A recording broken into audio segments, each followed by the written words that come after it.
Right, ఇక వివరాలు చూద్దాం. ఎమ్మెల్యే రాజా సింగ్ కు న్యాయస్థానంలో ఊరట లభించింది. 2022లో వేరే మతంపై చేసిన వ్యాఖ్యలకు గాను కేసును నమోదు చేశారు. ఎంపీ ఎమ్మెల్యే ప్రత్యేకమైన కోర్టులో ఈ కేసును కొట్టివేసింది. న్యాయస్థాన తీర్పుపై ఎమ్మెల్యే రాజా సింగ్ సంతోషాన్ని వ్యక్తం చేశారు. అప్పటి బీఆర్ఎస్ ప్రభుత్వం తనను తప్పుగా ఇరికించిందన్న ఆయన 77 రోజుల పాటు జైల్లో ఉంచారన్న విషయాన్ని గుర్తు చేసుకుంటూ ఆవేదన వ్యక్తం చేశారు. అయితే తనపై చేసిన ఆరోపణలన్నీ అబద్ధమని నిరూపించబడ్డాయన్నారు రాజా సింగ్. ఎంపీ ఎమ్మెల్యే ప్రత్యేకమైన కోర్టులో తన వాదనలు వినిపించానని, ఈ తీర్పు న్యాయానికి చట్టబద్ధమైన పాలనకు లభించిన విజయంగా ఆయన పేర్కొన్నారు. ఇదే అంశానికి సంబంధించి మరిన్ని అప్డేట్స్ ను మా కరెస్పాండెంట్ కుమార్ ఫోన్ ఇన్ ద్వారా అందిస్తారు. కుమార్, చెప్పండి. Thank you Jemimah.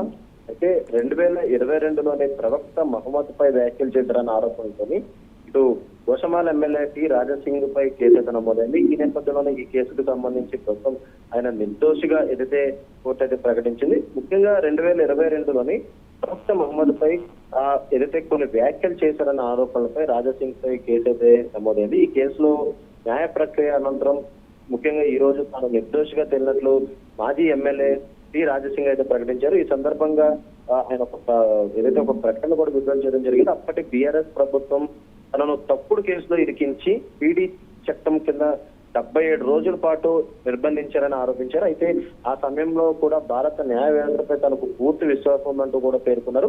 జైలు నుంచి విడుదలైన తర్వాత చట్టబద్ధమైన మార్గంలో కేసును సవాల్ చేశారని, దాదాపు 4 ఏళ్ల పాటు ఎంపీ ఎమ్మెల్యే ప్రత్యేక కోర్టులో విచారణ జరిగిందని, అనంతరం న్యాయ ప్రక్రియ ద్వారా తనపై వచ్చిన ఆరోపణలు నిలబడలేదంటూ కూడా ఆయన చెప్పడం జరిగింది. ఈ తీర్పును సత్యానికి, న్యాయానికి, చట్టబద్ధమైన పాలనకు లభించిన విజయంగా అభివర్ణించారు.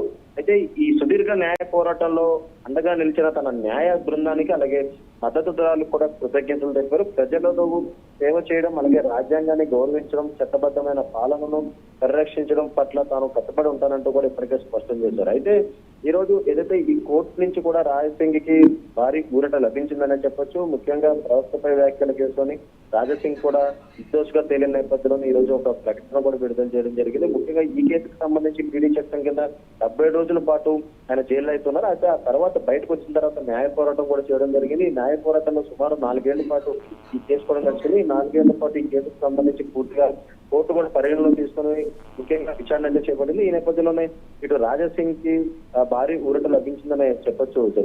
Right, thanks for the updates Kumar.